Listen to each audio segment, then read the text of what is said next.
First time ko nga nasasakay sa big bike. Kamusta yung feeling? Ayan, anniversary tambike ngayon ng tambike community. Nasabihan naman ako ni Boss Dylan na dadaanan nila ako sa kordon. Kaya tara na, biyahe na tayo. Ayan, nagdala na rin ako ng helmet para sa pagangkas sa atin mamaya. Pagdating ko sa kordon, diretso muna ako sa Primark para magpa-aircon. Pero mainit naman pala. Ano naman na yung save more dito. Literal na McDo na lang. Habang naghahanap ako ng pag-abangan, may nakita pa akong sports car. Hindi ko na matigilang videohan tuloy. Dito na ako nag-abang sa may papuntang Quirino at madalas nga talagang dumadaan ng big bike dito. Ito na nga, parating na yung members ng tambike community. Bilis talaga nun, is 1,000 next time. Laging siya yung nauuna pati dun sa Eco Park dati. Na sila ata. Dami nila.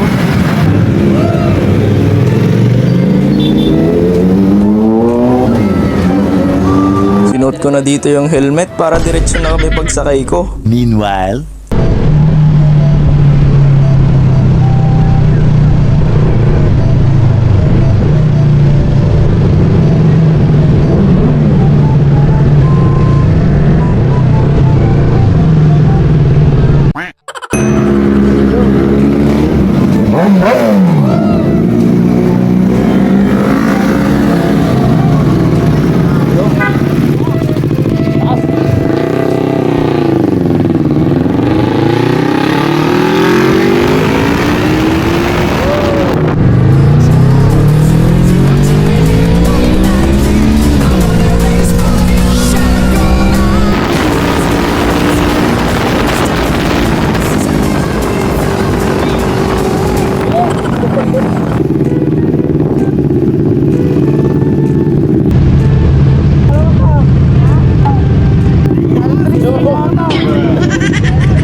Ayan, nakarating na tayo sa Power Rock Cafe kung saan gaganapin ang tambike ngayon. Ito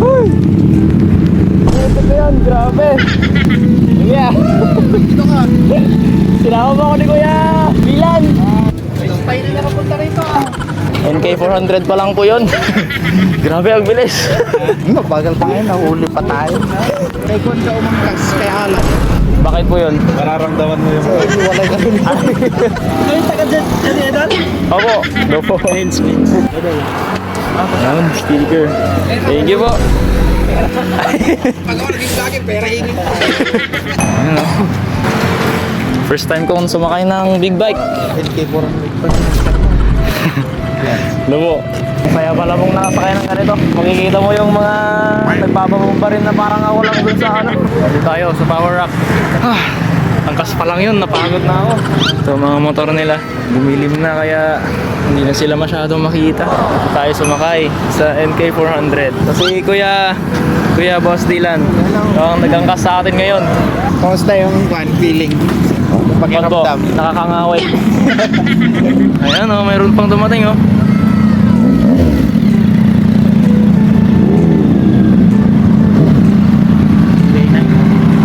Naupo muna ako dito sa labas ng cafe. Video lang tayo konti. Ay, ito na tayo.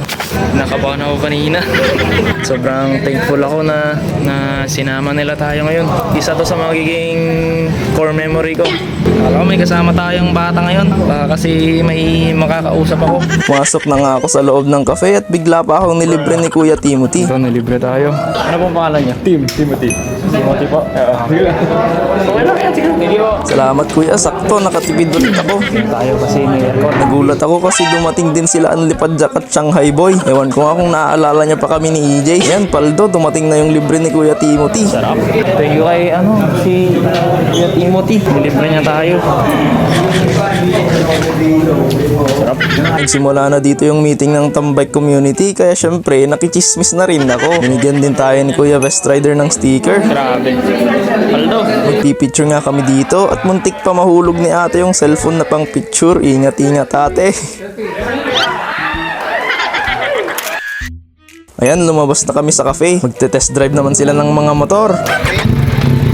Di nga ako makapaniwala na yung mga masarap na naririnig ko lang sa kalsada mismong nasa harapan ko na.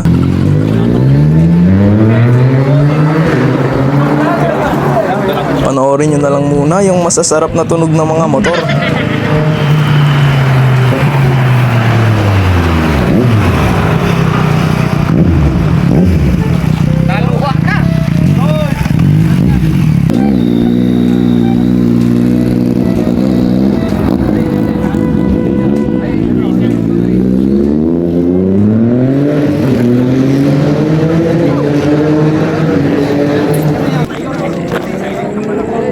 Grabe.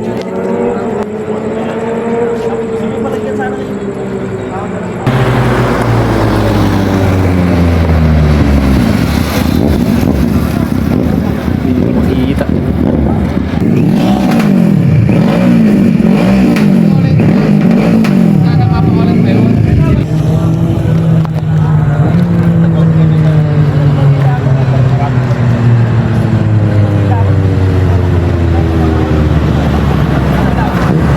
Pupunta naman kami saglit sa munisipyo para mag picture taking ulit.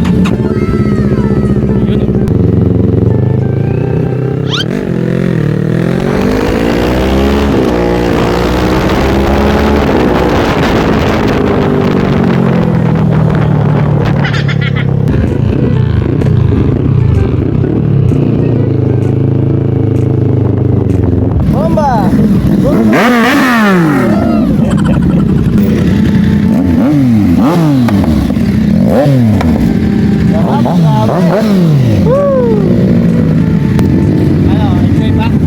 Enjoy mo?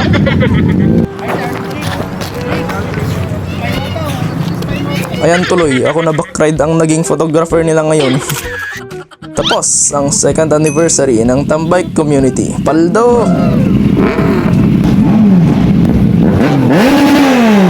Follow nyo na rin si Kuya Boss Dylan. Salamat sa pag-imbita at pag-angkas sa akin. Ang babait talaga ng Tambike Community. Salamat po sa inyo.